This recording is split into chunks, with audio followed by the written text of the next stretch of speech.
নমস্কার এবং আদাব। আজ আমরা পরিবেশন করতে চলেছি প্রখ্যাত কথাসাহিত্যিক সমরেশ বসুর কালজয়ী গল্প অবলম্বনে নির্মিত বিশেষ শ্রুতি নাটক আদাব। এক চরম অন্ধকার আর অবিশ্বাস্যের বুকে দুটি ভিন্ন ধর্মের বিপন্ন মানুষের মুখোমুখি হওয়ার গল্প হলো আদাব। তাহলে চলুন ফিরে যাওয়া যাক 1946-এর সেই থমথমে ভয়ঙ্কর এক কালরাত্রিতে।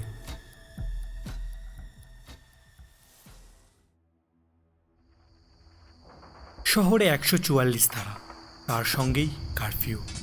হিন্দু মুসলিমের দাঙ্গায় দা, সরকি, ছুরি, লাঠি নিয়ে মুখোমুখি লড়াই চলছে। চারিদিকে গুপ্তঘাতকের চোরাগুপ্ত হামলা আর লুঠেরাদের উল্লাস।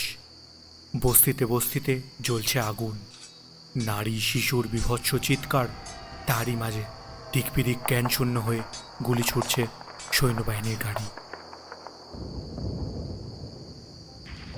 দুটি গলির মোড়ে উল্টে পড়া একটা ভাঙাচোরা ডাস্টবিন, সেটাকে আড়াল করে হামাগুড়ি দিয়ে বেরিয়ে এলো একটা লোক। ভয়ে কান পেতে রইল দূরের কলরবের দিকে। আল্লাহু আকবার নাকি বন্দে মাতরম, কিছুই বোঝা যাচ্ছে না। হঠাৎ ডাস্টবিনটা একটু নড়ে উঠতেই লোকটা আতঙ্কে শিউরে উঠল। দাঁতে দাঁত চেপে সে এক ভীষণ কিছুর প্রতীক্ষা করতে লাগলো। চারিদিক নিস্তব্ধ। আবার নড়ে উঠল ডাস্টবিনটা। এবার লোকটা আস্তে আস্তে মাথা তুলল। ওপাশ থেকেও উঠে এলো ঠিক এমনই আরেকটি মানুষের মাথা। ডাস্টবিনের দুই পাশে দুই প্রাণী, নিস্তব্ধ, নিশ্চল। চারটে চোখে তীব্র ভয় আর সন্দেহ। কেউ কাউকে বিশ্বাস করতে পারছে না। উভয়ে উভয়কে ভাবছে খুনি। মনে মনে একটাই মারাত্মক প্রশ্ন, হিন্দু না মুসলমান? প্রাণ ভয়ে কেউ পালাতে পারছে না। অনেকক্ষণ পর একজন অধৈর্য হয়ে প্রশ্ন করে ফেলল, হিন্দু না মুসলমান? আগে তুমি কও। পরিচয় স্বীকার করতে উভয়ই নারাজ। সন্দেহের দোলা পেরিয়ে অন্য কথা আসে। একজন জিজ্ঞাসা করে, বাড়ি কোন হানে? বুড়িগঙ্গার হেই পারে, সুবাই দেয়। তোমার? চশরা, নারায়ণগঞ্জের কাছে। কি কাম করো? আমি আমি নায়ের মাঝি। তুমি? নারায়ণগঞ্জের সুতাকলে কাম করি। আবার চুপচাপ। অন্ধকারের আড়ালে দুজনেই দুজনের পোশাক পরিচ্ছদ খুঁটিয়ে দেখার চেষ্টা করে। হঠাৎ কাছাকাছি কোথাও উন্মত্ত কণ্ঠের শোরগোল উঠতেই দুজনেই আতঙ্কিত হয়ে নড়ে চড়ে ওঠে। সুতা মজুরের কণ্ঠে আতঙ্ক। ধারে কাছেই হ্যান লাগছে জানো? হ হ চলো এইখান থেকে উইঠা যাই। সুতা মজুর বাধা দিয়ে চেপে রাখা গলায় বলে উঠল, আরে না না, উঠো না, প্রাণটারে দিবা নাকি? মাঝির মনের গভীর সন্দেহ। লোকটার চোখে চোখ পড়তেই সুতা মজুর বলল, বইসো বইসো, যেমন বইসা রইছো তেমনই বইসা থাকো। মাঝির মনে সন্দেহ ঘনিয়ে এলো। সে জিজ্ঞাসা করল, কেন? সুতা মজুরের চাপা গলায় বেজে উঠল, কেন কি মরতে যাইবা নাকি তুমি? মাঝির মনে নানা আশঙ্কা। লোকটার এই জেদ থেকে সুতা মজুরেরও সন্দেহ হলো। তোমার মতলব তো ভালো মনে হচ্ছে না। কোন জাতির লোক তুমি সেটিও কইলা না। পরে যদি দেখতে পাই তোমার দল বলেছে আমারে মারছে, তখন আমি কি করব? এইটা কেমন কথা কও তুমি? রাগে দুঃখে মাঝি প্রায় চেঁচিয়ে উঠলে সুতা মজুর বলে, তুমি দেখি মানুষের মন বোঝোই না। ভালো কথাই তো কইছি, বয়ো বসো দেখি।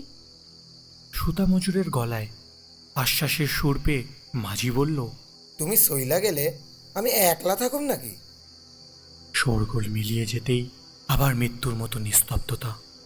ডাস্টবিনের দুই পাশে দুটি বিপন্ন মানুষ ভাবে ঘরের কথা, মা, বউ, ছেলে মেয়েদের কথা।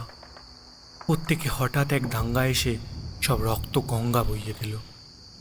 মানুষ কি করে হতে পারে এত নিষ্ঠুর? দুজনেই দীর্ঘ নিঃশ্বাস ফেলল। সুতা মজুর পকেট থেকে বিড়ি বের করিয়ে দিল। বিড়ি খাইবা? মাঝি বিড়িটা ঠোঁটে চাপল। সুতা মজুরের দেশলাইটা ভিজে স্যাঁতস্যাঁতে হয়ে গিয়েছে।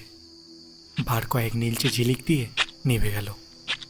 বিরক্ত হয়ে সুতামজুর বলতে গেল, হেলার মাছ বাটিটাও গেছে সেটাইয়া। মাঝি তখন সুতামজুরের পাশে এসে দেশলাইটা চাইল। আরে জ্বলবো জ্বলবো, দাও দেখিনি, আমার কাছে দাও। তুই একবার খসখস করে সত্যি মাঝি একটা কাঠি জ্বালিয়ে ফেলল। সুবহানাল্লাহ, নো নো, ধরো তাড়াতাড়ি। দেশলাইয়ের আলোয় ভূত দেখার মতো চমকে উঠল সুতামজুর। মুখ থেকে বিড়িটা পড়ে গেল। হালকা বাতাসে কাঠিটা নিভে গেল।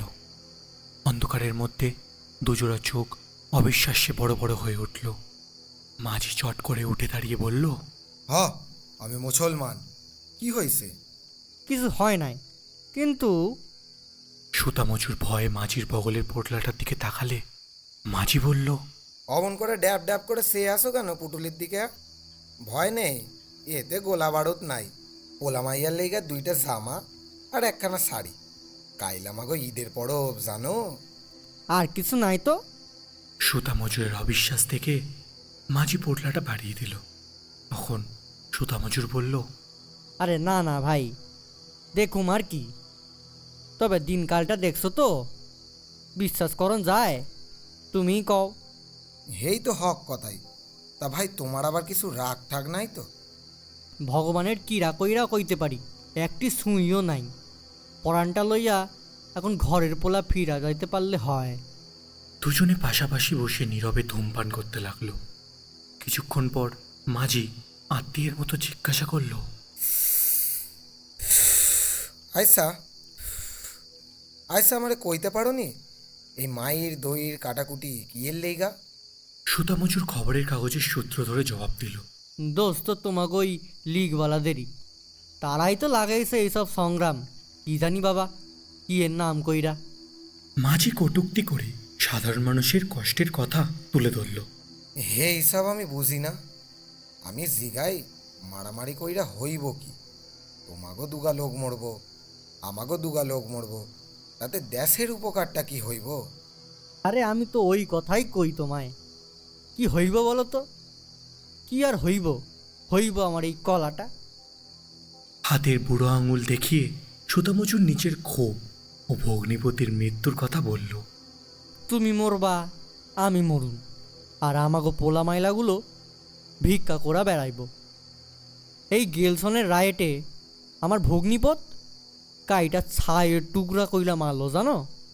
ফলে বইন হলো বিধবা, আর পোলা মাইরাগুলো আইয়া পড়লো আমার ঘাড়ের উপর। কি আর কই এই দুঃখের কথা? খ কি আর সাদে? নেহারা সেই 7 তলার উপরে পা দিয়ে হুকুম কইরা রইল আমার মাথার উপরে, আর কি মরলুম আমি।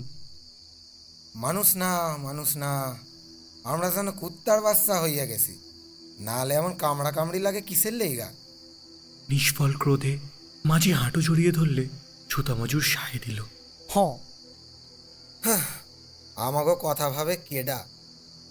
এই যে দাঙ্গা বাঁধলো, এক দানা জুটাইব কোন সম্বন্ধী? না ওটারে কি আর ফিরা পামু? বাদামতলির ঘাটে কোন অতলে ডুবাই দিছে তারে দেখগে যাও, তার কি ঠিক আছে? এই যেমন জমিদার রূপবাবুর বাড়ি নায়েব মশাই প্রত্যেক মাসে একটিবার কইরা আমার নায়ে যাইতো নৈরার সরে কাছারি করতে। বাবুর হাত যেন হজরতের হাত, বকশিস দিত 5, নায়ের কিরায়া দিত 5, এখনে 10টা টাকা। তাই দিয়ে আমার মাসের খোরাকি জুটাইতো হেই বাবু। আর কি হিন্দু বাবু আইব আমাগো নায়ে? হঠাৎ গলির মুখে ভারী বুটের শব্দ এগিয়ে আসতে শোনা গেল। এই শুনে শঙ্কিত হয়ে মাঝি পুটলি বগল দাবা করল। কি করব? চলো চলো পালাই। কিন্তু যামু কোন দিকে? শহরের রাস্তাঘাট তো আমি চিনি না। চলো, যেদিকে হোক মিশামিশি পুলিশের হাতে মার খামু না। ওই ঢ্যামনাগো বিশ্বাস নাই। হ, ঠিক কথাই কইছো। কোন দিকেই যাইবা তুমি কও, আইয়া তো পড়লে। এইদিকে এইদিকে।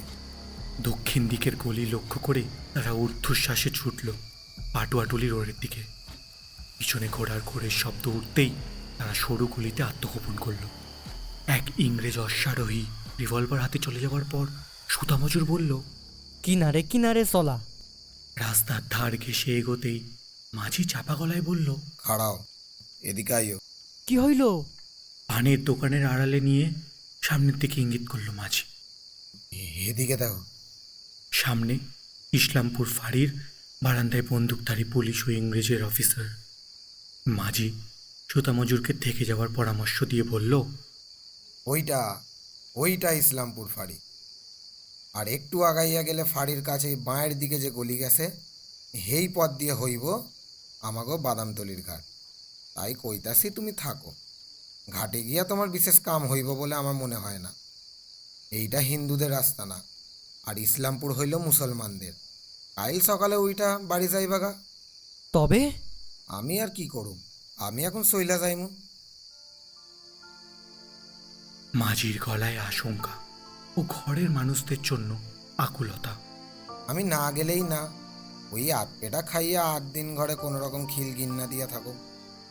কি হইব না হইব সে তো আল্লাহই জানে। পোলাপান কয়টারে লফাতে পারলেই হইব।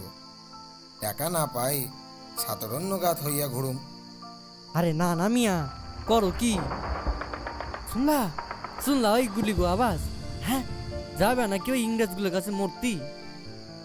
উৎকণ্ঠায় সুতামজুর মাঝির কাপড় চেপে ধরে বিপদের ভয় দেখালে মাঝি বলল, ধৈর্য না ভাই, সুইরা দাও।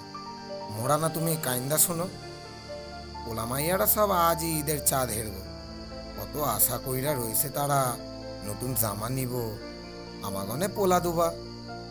হাফি চোখের জল গপ গপ গমাইতেছে। পারুম না ভাই, পারুম না। মনটা যে কেমন করতাছে। সুতামজুরের মনে গভীর অনুকম্পা। সে বিদায় জানাতে গিয়ে বলল, যদি তোমায় ধৈরা ফেলায়? তালারা বেঁচে থাকতেও তো মইরা যাওয়ার মতন হাল কইরা ছাড়ছে। যামু না ভাই, এই রাতের কথা ভুইলা যামু না। বাড়িতে থাকলে তোমার লগে আমার আবার মোলাকাত হইব। আদাব। হ ভাই, আমি মুসলমান। আদাব। মাঝি সাবধানে চলে গেল। সুতামজুর নিঃশব্দ রাতে একা দাঁড়িয়ে রইল। তার বুক ধড়পক করছে। ঈশ্বরের কাছে মাঝির নিরাপদ ফেরার প্রার্থনা করছে। ভাবছে মাঝির ছেলে মেয়েদের নতুন জামা পরার আনন্দটা কেমন হবে। এমন সময় আচমকা Hey, hands up! সুতামজুরের বুক কেঁপে উঠল। কিছু দূরে পুলিশ অফিসারের হাতের রিভলভারটা গর্জে উঠল। দুবার আগুনের ঝিলিক আর ডাস্টবিনের আড়াল থেকে ভেসে আসা একটা রুদ্ধ আর্তনাদ সুতামজুরের কানে পৌঁছালো। তার চোখের সামনে ভেসে উঠল মাঝির মৃতদেহটা, যার বুকের রক্তে তার ছেলে মেয়েদের ঈদের নতুন জামা আর শাড়ি রাঙা হয়ে উঠেছে। বাতাসে বাতাসে যেন এখন প্রতিধ্বনি হচ্ছে সেই শেষ বিদায়। আদাব ভাই, আদাব।